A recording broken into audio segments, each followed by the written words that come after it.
Coucou les Kimichou, je vous retrouve sur la chaîne parce que nous sommes à la toute fin du mois de juillet et par conséquent il est temps pour moi de vous proposer une large sélection des sorties littéraires à venir. On va donc se diriger vers le mois d'août et le mois d'août commence donc la rentrée littéraire, c'est pourquoi cette vidéo va être extrêmement dense et étoffée. Donc n'hésitez pas à prendre une petite boisson, ne vous déshydratez pas, s'il faut grignoter ou la regarder en je sais pas combien de fois, n'hésitez surtout pas parce qu'il va y avoir quand même beaucoup d'informations. Sans plus tarder, je vous propose donc évidemment de commencer par les nouveautés et c'est ce qu'il y a le plus, donc accrochez-vous, prenez des petites notes parce que ça va être peut-être trop dense justement.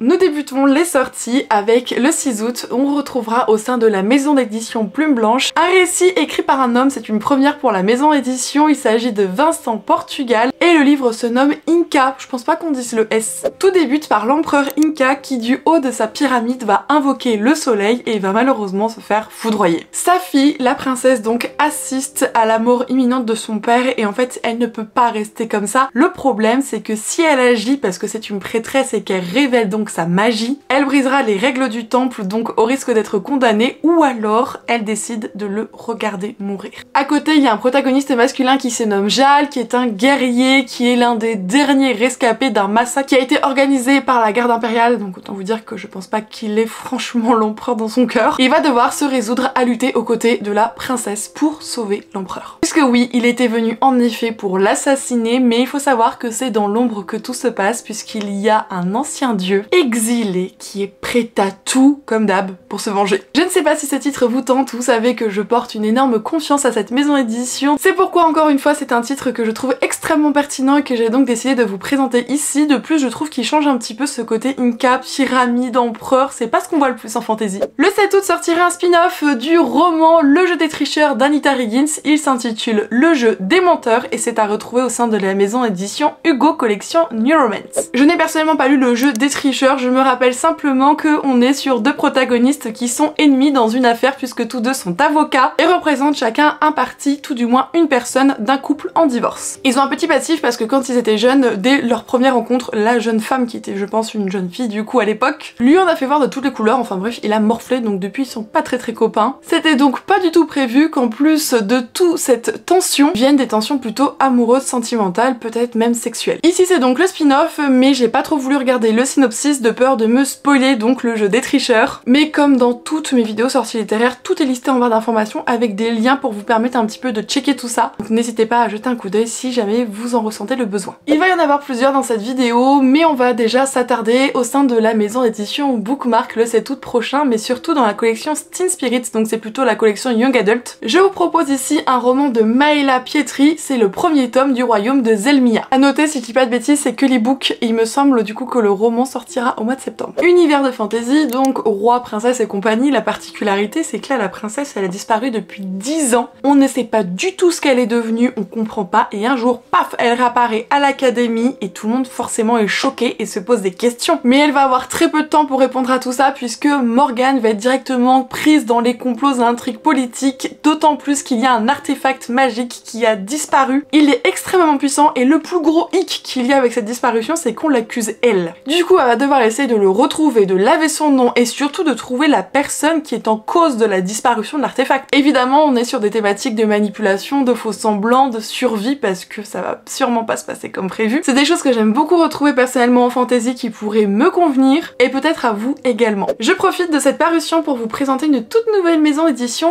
Il s'agit donc des éditions Nessiane et ils arrivent avec un roman de fantasy qui a l'air absolument dinguissime dès le 12 août. Il s'agit du premier tome d'Un serment d'ombre et de glace de Jennifer Bacré. D'ailleurs je n'ai pas encore pu vous présenter l'unboxing mais sachez que la maison d'édition propose sur son site internet une box exclusive avec énormément de goodies, le genre de box que vous voyez souvent les chroniqueurs ou les créateurs de contenu recevoir qui peut être quelque chose d'assez frustrant pour vous. Et bah sachez qu'elle est en vente si jamais ça vous intéresse. Je dois personnellement l'ouvrir mais je me suis fait un petit peu spoiler le contenu et elle est absolument incroyable. Elora est une princesse qui à la suite d'une nuit dont elle ignore presque tout va devoir un petit peu upgrader son statut, elle va devoir devenir reine. 4 ans plus tard, on essaye de voir son évolution, elle essaye tant bien que mal de marcher sur les traces de son paternel, aspirant à unifier les 8 royaumes afin de maintenir la paix. Au milieu de tout ce qui peut la tourmenter, autant en termes de position politique ou même du deuil qu'elle a du mal à faire de ses parents, il y a l'un de ses gardes, à savoir Calion, qui va être élu pour devenir l'un de ses plus proches conseillers. Évidemment, il va y avoir des petits couacs, c'est-à-dire qu'il est énigmatique et en même temps il l'agace au plus haut point, mais si elle veut pouvoir faire les choses pour son peuple, elle n'a pas d'autre choix que d'essayer de collaborer correctement avec lui. Évidemment, on est donc sur ce genre de fantasy très pouvoir, très politique, faux semblant, complot, à qui je peux faire confiance, à qui je peux pas, où est vraiment mon ennemi, comment puis-je aider et sauver mon peuple. Donc sur le papier, une fantasy qui me correspond complètement. Et d'ailleurs, le livre est absolument magnifique, le travail éditorial a l'air dingue, je ne sais pas ce que ça donne en termes de texte, je le verrai prochainement, mais c'est vrai qu'on ne peut que souhaiter la bienvenue à cette maison d'édition qui commence visiblement assez fort. Dirigeons-nous maintenant en date du 14 août au sein de la maison d'édition Brajlon, mais surtout donc la collection Big Bang, avec un roman intitulé Bring Me Your Midnight de Rachel Griffin. Sachez qu'ici vous avez en opposition les sorcières vivant sur une île et les habitants plutôt hostiles du continent. Et afin qu'il y ait une alliance sans précédent entre eux, je vous le mets dans le mille, on est sur un mariage arrangé entre London, fils du gouverneur, donc plutôt du comté continent, mais également Tana, qui est plutôt du côté sorcière. Afin de maintenir la paix, à chaque pleine lune, le coven de sorcières doit libérer une certaine magie. Tana va un jour rater cette cérémonie extrêmement importante sans savoir à qui pouvoir se confier jusqu'à ce qu'elle rencontre Wolf, qui appartient à un autre coven que le sien et qui pratique une magie interdite. Il va cependant lui apprendre et elle va se sentir extrêmement puissante, genre rien à voir avec ce qu'elle pratiquait avec son propre coven. Le problème c'est que la mer devient de plus en plus agitée et il va donc falloir faire un choix puisque tout est en péril dans la mesure où l'océan est extrêmement perturbé, ça met en péril en fait l'île, l'existence même de celle-ci, la paix de manière générale. Pourquoi elle devra choisir entre le bien fondé de l'union avec le continent. Si jamais c'est le cas, elle perdra Wolf qui est en fait tout le reste pour elle. C'est sur un pari un peu délicat, j'espère de tout cœur que c'est justement le cœur qui gagnera et pas la raison, mais qu'elle arrivera quand même à sauver son île et donc les différentes sorcières et sorcières qui y habitent, ça pourrait être quand même pas mal. Et si on parlait d'une petite romance universitaire avec un sport, mais ce coup-ci on part sur du volleyball. Ça sortira le 14 août chez Hugo dans la collection New Romance, il s'agit de Block or Love et ça nous est proposé par, alors je sais pas dire son nom de famille, Magali Ingimbert,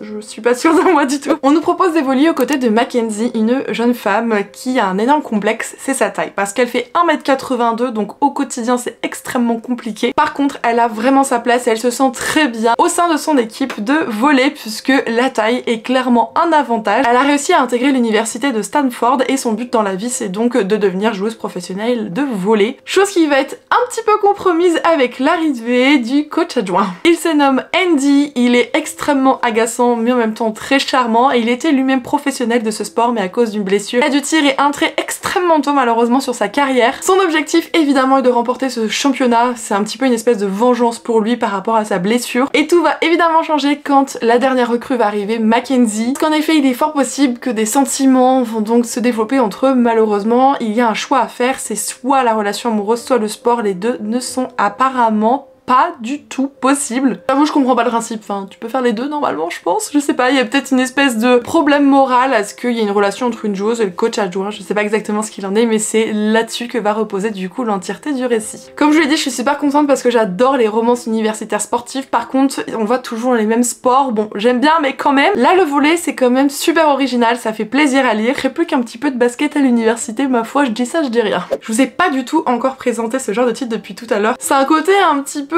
lugubre et presque huis clos en un sens. Il s'agit du Soleil se lèvera demain aux éditions Slalom qui sortira le 14 août. Ce roman est écrit par Aurélie Masset. 5 personnes qui ne se connaissent absolument pas vont se retrouver dans un métro absolument désertique. Ils ne savent pas pourquoi ils sont là, ils ne comprennent pas ce qui s'est passé, ils ne savent pas comment sortir. Sachant que ces couloirs semblent un petit peu évoluer au fil de leur errance mais surtout au fil de leurs humeurs. Évidemment leur passé leur échappe donc, ils se souviennent pas du tout comment ils sont arrivés donc ils vont essayer de s'entraider au maximum, de se serrer les coudes et de se confier parce que peut-être ainsi ils pourront se libérer et comprendre un petit peu ce qui se déroule. Il y a un peu le genre de pitch, le genre de récit, ah j'aime bien, c'est le truc qui donne un peu des frissons sans que ce soit horrifique, vous voyez, c'est pas du tout dans ce genre là, mais on sait pas où on met les pieds, on sait pas où il est sorti, on sait pas ce qui s'est passé, on sait pas comment ils se sont retrouvés là, enfin on sait rien, Et du coup j'adore, on évolue avec eux, on est totalement dans le noir et je trouve ça hyper intriguant. Le 15 août, on aura une nouveauté de la part de la maison édition Olympe. Il s'intitule A Dawn of Onyx et c'est proposé par Kate Golden. Arwen ne pensait pas du tout être quelqu'un de courageux. Pour autant, lorsque des soldats ennemis arrivent au village, elle se sacrifie pour sauver sa famille. Captive et désormais emmenée chez un ennemi le plus redoutable qu'il soit, elle va devoir en fait utiliser ses étranges dons afin de sauver les soldats du roi ennemi, le roi d'Onyx. Impossible de fuir par les bois qui sont autour du château puisqu'ils sont assez sombres et maléfiques, la seule solution serait peut-être de s'associer avec un autre prisonnier. Malheureusement, celui-ci est extrêmement exaspérant, bien qu'assez rusé, et il a pas franchement envie de l'aider. En fait, elle se demande même s'il a envie de partir, on dirait qu'il veut rester ici, c'est hyper étrange. Arwen va vite comprendre que le monde est bien plus compliqué qu'est-ce qu'il n'est paraît, qu'elle n'est pas au courant de tout. C'est pas logique que ce royaume dit d'Onyx a attaqué le sien qui est un royaume sans ressources, qu'est-ce qui se trame dans tout ça en fait? Moi j'aime bien quand il y a des prisonniers, voilà, c'est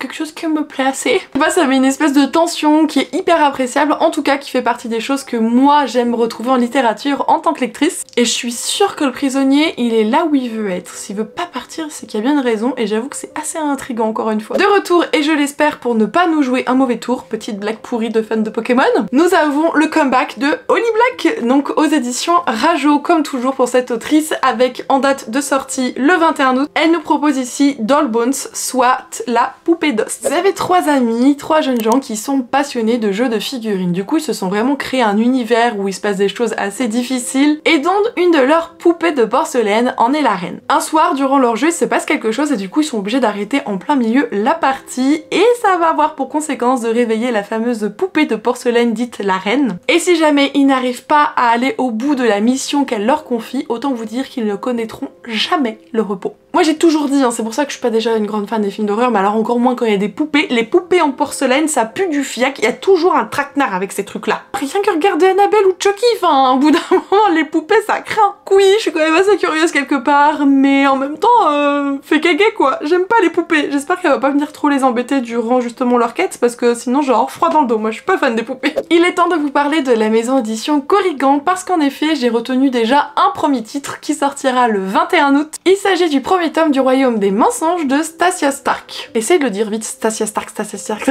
c'est super dur. Clairement, rien qu'à la première phrase du synopsis, je ressens une énorme injustice, vous avez pas idée, parce que dans le Royaume des Pottras, les humains viennent au monde avec des pouvoirs magiques, mais peu de temps après, les dieux leur volent leurs pouvoirs magiques.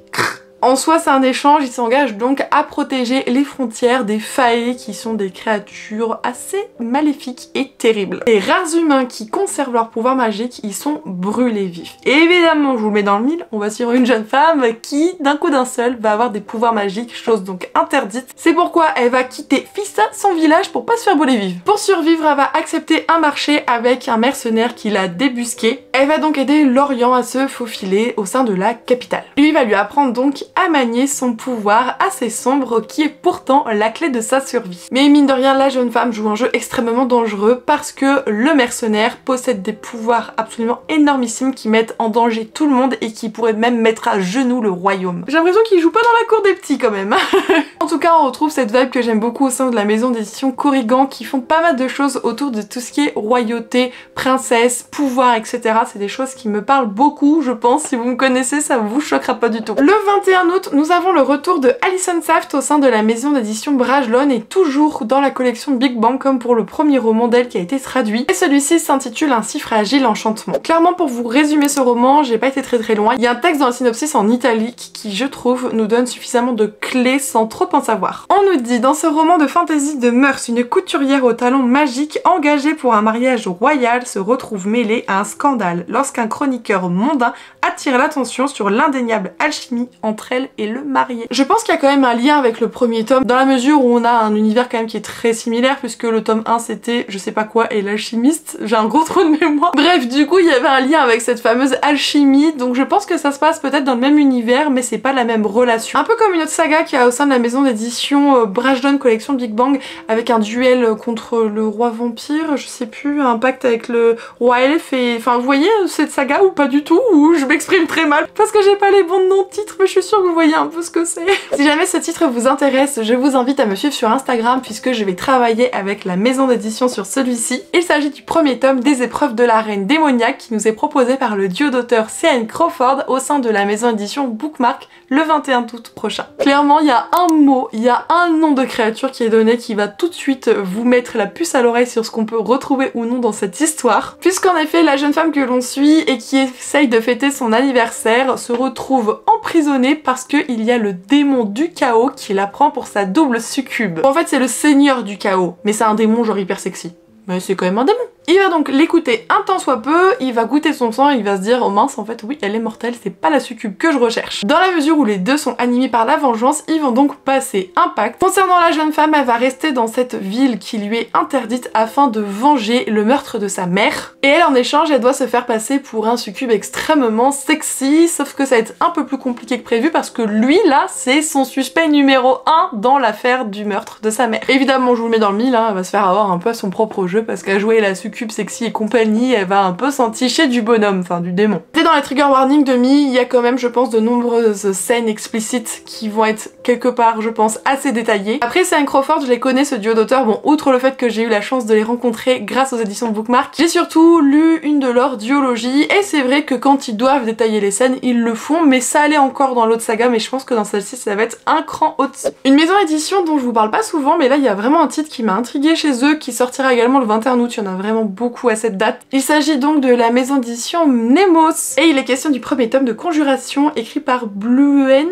je sais pas trop, de son nom de plume, Guillou. Livia est une otage qui a été intégrée à la noblesse du peuple qui a donc terrassé son propre royaume et elle est la fiancée du prince au pouvoir. Son but est donc d'assassiner l'héritière au trône actuellement qui est Agrippine afin que ce soit son fiancé qui l'y aille et qu'elle elle peut avoir un peu une main prise sur la politique. Malheureusement, l'empereur va décéder et Agrippine, qui déteste notre jeune femme, va vraiment lui mettre le grappin dessus jusqu'à menacer sa famille. Et pourtant, malgré les risques encourus, malgré le fait qu'on menace ses proches, elle est si près du pouvoir, elle peut pas renoncer. Plus elle avance, plus autour d'elle il y a de nombreux obstacles. La famille impériale se retrouve victime d'attentats, Agrippine devient de plus en plus parano, son fiancé agit étrangement, il y a un problème dans le royaume même, enfin bref, la liste est longue. Voilà un petit peu pour le synopsis de ce titre. J'ignore si c'est quelque chose qui peut vous intriguer, on est vraiment sur une vibe de femme forte, de femme indépendante presque, ou en tout cas de femme qui a soif de pouvoir. C'est rarement le cas, elles sont pas souvent dépeintes comme des personnes justement désirant le pouvoir ou en souhaitant davantage, et donc c'est un petit peu original quelque part. D'ailleurs je suis assez contente parce qu'on retrouve pas beaucoup cette thématique dans l'univers un petit peu Disney. On se dirige plus vers l'univers de Hachette Rose et c'est Serena Valentino qui est donc à la plume puisque le 21 août sortira Les Fantômes de Sleepy Hollow. On s'apprête ici à fêter les 200 ans de l'anniversaire de l'apparition du cavalier sans tête à Sleepy Hollow, mais Kate n'a aucune envie de participer à ces célébrations, d'autant plus que comme elle est la descendante de la toute première Katrina, elle doit forcément faire honneur à son héritage en épousant son petit copain de toujours, en reprenant les rênes du domaine familial alors qu'elle aspire qu'à un truc,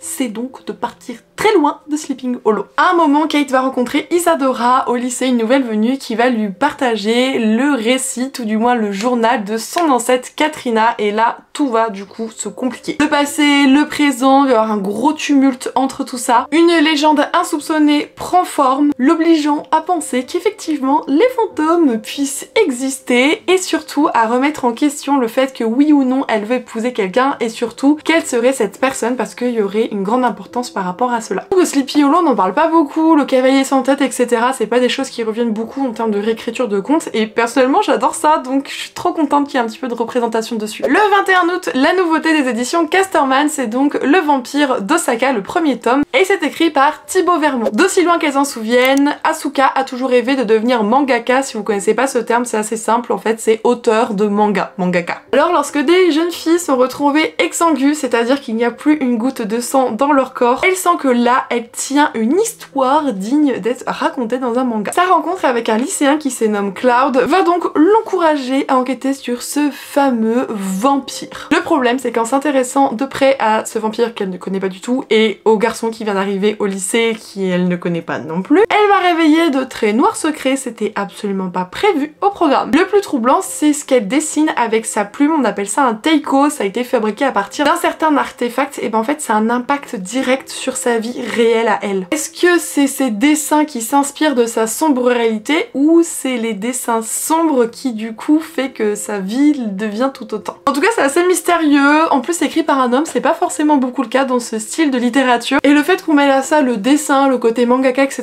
je trouve que c'est un petit peu original, encore une fois ça change de ce qu'on peut retrouver dans le milieu plutôt vampirique. Un autre titre pour lequel je vous invite à rester connecté si vous voulez en savoir un petit peu plus parce que je vais travailler avec la maison d'édition dessus. Il s'agit de la réédition collector du Faiseuse de Roi, le premier tome d'Amanda Boucher par la maison d'édition Bookmark. Catalia vit cachée dans un cirque en tant que devineresse qui lui permet d'échapper à sa meurtrière de mère qui est de corrélation avec la destinée que les dieux ont pour elle. Donc vraiment elle est en mode fuite à tout prix et j'essaie de me planquer du danger. Qu'est-ce qu'un ambitieux seigneur de guerre arrive dans ce cirque et reconnaît la jeune femme comme étant la Faiseuse de Roi, celle qui arrive à dissocier le mensonge de la vérité. Et croyez-moi que dans son ambition, il est bien décidé à repartir avec elle. Donc on comprend déjà un petit peu mieux pourquoi la jeune femme se cache, elle a un pouvoir qui est énormissime, un rôle qui est extrêmement important et en même temps qui doit peser tellement sur ses épaules. Et même si elle essaye de rester planquée, il faut qu'on arrive à la débusquer. Enfin, elle a vraiment pas de chance, la pauvre. Je sais que vous êtes extrêmement nombreux à adorer cette autrice et extrêmement nombreux également à attendre cette fameuse traduction. Et bien sachez qu'au sein de la maison d'édition Roncière, ils vont donc désormais accueillir Jennifer Ehrmantraut avec sa saga Wicked, le premier tome qui sortira donc le 22 août. Ivy travaille pour l'Ordre, c'est une organisation qui traque et tue les failles qui pénètrent du coup du côté des humains et un soir contre un faille extrêmement puissant, elle va se retrouver blessée. Et malheureusement personne va la croire quand elle va expliquer que ce faille il a des pouvoirs absolument énormissimes à part Ren, un nouveau venu qui est là pour chasser les anciens. Les deux agents vont donc faire équipe désormais ensemble et à mesure que l'enquête avance, les sentiments vont également en grandissant. Le problème c'est que Ivy a peur donc de faire confiance et de tomber amoureuse, d'autant plus qu'elle le sent, Ren lui cache quelque chose. Et tout l'enjeu va être de savoir si Ivy va être prête justement à lui accorder sa confiance puisqu'il en va de la survie, de la sécurité de la Nouvelle-Orléans vis-à-vis de ces failles extrêmement puissants. C'est vrai que j'ai pas encore lu la grosse saga ever de Jennifer Ehrmantraut qui est donc Le sang et la cendre. Moi j'ai commencé sa saga Covenant et j'avoue que je trouve rien qu'avec celle-ci qu'elle a une très belle plume, que les univers sont riches, intéressants, denses, donc c'est vrai qu'alors là je vais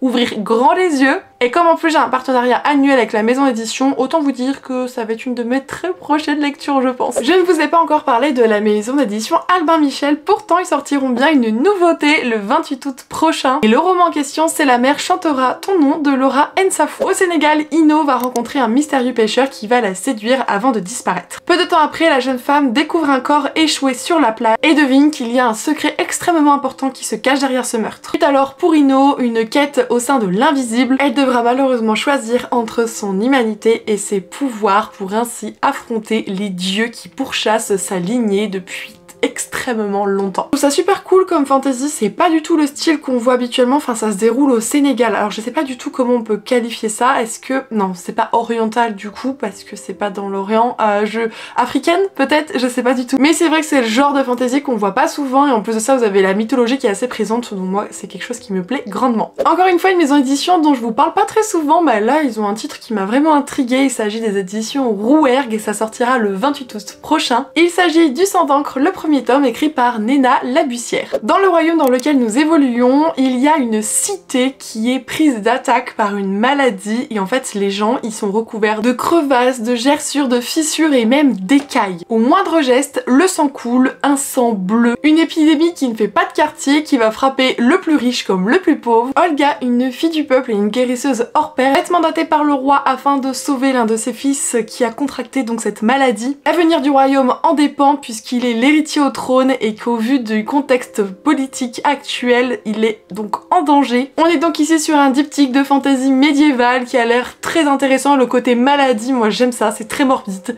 mais j'aime beaucoup ce genre de trope. Bizarrement, c'est quelque chose qui me met en joie. Et si on se dirigeait vers une petite romance sous fond de petit algorithme informatique, puisque Luce Emerson nous propose le 29 août à retrouver au sein de la maison d'édition Addictive Hack Me Love. Cliff, qui est vraiment un génie de l'informatique, il a créé une application qui permet aux jeunes étudiants de mettre n'importe quelle personne qu'ils souhaitent dans leur lit. En gros, ça guide les abonnés de l'application afin de savoir comment faire en sorte d'avoir un coup sûr dans son lit. Lorsque Hayley débarque du coup sur le campus, pour lui c'est une proie supplémentaire à mettre dans son application. Le problème, c'est qu'elle ne répond à aucun de ses algorithmes. Elle déjoue donc toutes ses statistiques et lui va tout mettre en œuvre pour comprendre le pourquoi du comment. J'aime bien ce côté un petit peu informatique, etc. Ça peut être assez intéressant. Ça peut aussi permettre au jeune homme de redescendre un peu sur terre, parce qu'au bout d'un moment, dire que toutes les femmes répondent aux statistiques bidule truc, ça va bien 2 secondes. Et si ça peut permettre de lui faire comprendre certaines choses, moi je suis ok, hein, vraiment. Geneviève Gornichek est de retour au sein de la maison d'édition Sabran et elle conclura notamment nos nouveautés pour le mois d'août, avec notamment le sort qui nous lie et qui sortira le 29. Sachez qu'avec l'autrice, à chaque fois on est sur des résumés où il y a plusieurs destins de femmes qui s'entrecroisent et c'est pas toujours évident de s'y retrouver juste avec le synopsis. Je peux vous dire qu'on est sur une fantasy plutôt viking nordique et ça c'est déjà de très bons codes. Pour le reste, je vous laisserai checker en barre d'informations si jamais. On a donc fait le tour des nouveautés, ça y est, on va essayer de s'attarder un petit peu sur les suites de saga.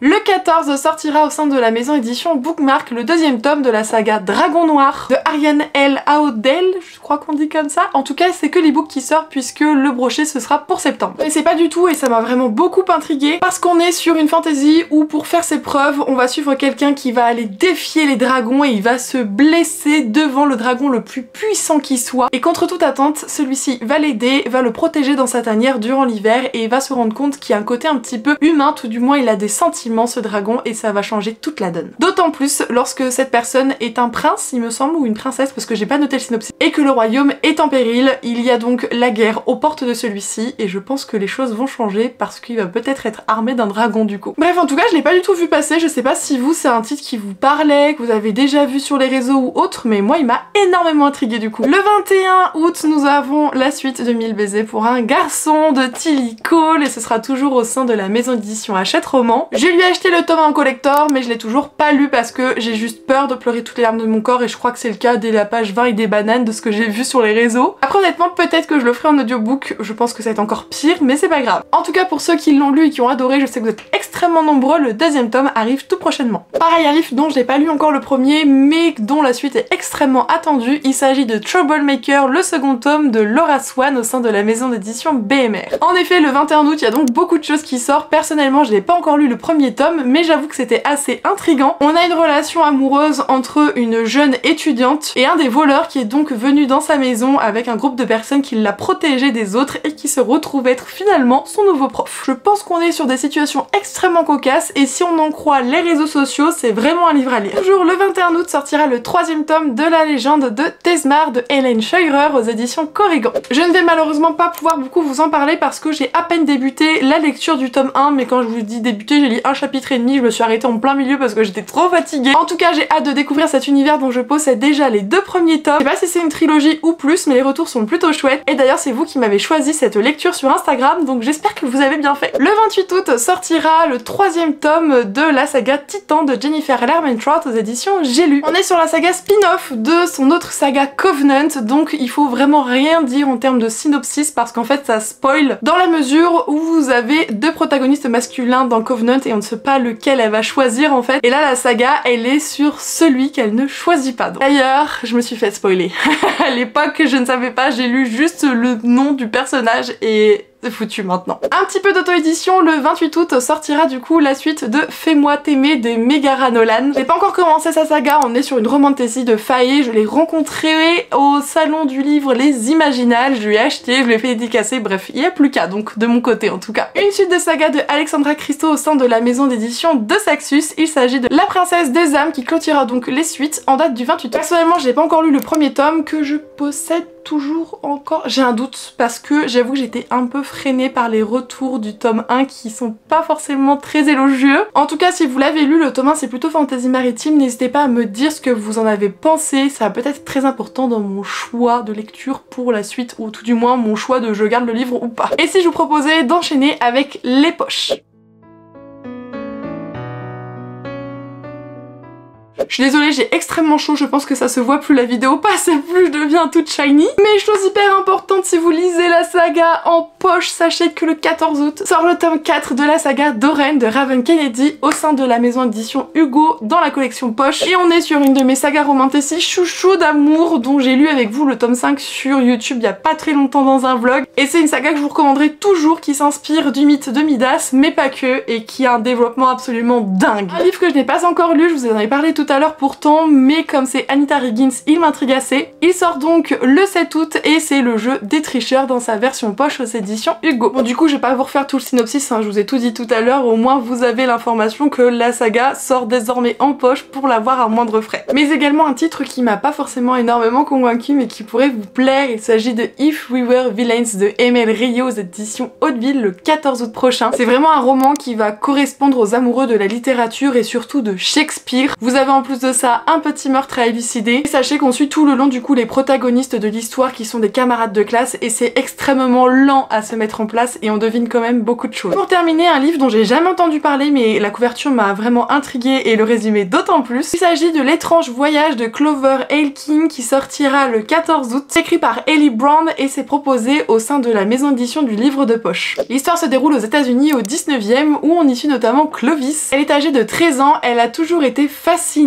par ces objets de curiosité qui en fait ont de la magie. Malheureusement, sa passion n'est pas du tout au goût de son père parce que d'après lui, si sa femme est morte, c'est bien à cause de ses fameuses curiosités. Le père va donc être assassiné mais juste avant de mourir, il va confier à Clovis avoir gardé une curiosité au sein de la maison et elle doit à tout prix la protéger. Voici donc la nouvelle quête de Clovis. Va du coup la plonger dans des secrets de famille mais également l'obliger à faire la rencontre de sorcières. À savoir que tout ceci pourrait évidemment bouleverser sa vie mais aussi l'histoire avec un grand H. Alors là j'en fais vraiment appel à vous, s'il y en a qui l'ont lu, qu'est-ce que vous en avez pensé ou non? Je me demande s'il est pas un peu jeunesse celui-ci pour le coup, mais je trouve qu'il est super intriguant, le synopsis me parle beaucoup, oui, le synopsis me parle, voilà, et la cover est quand même plutôt chouette. Afin de conclure cette vidéo, et si nous nous penchions un petit peu sur les graphiques.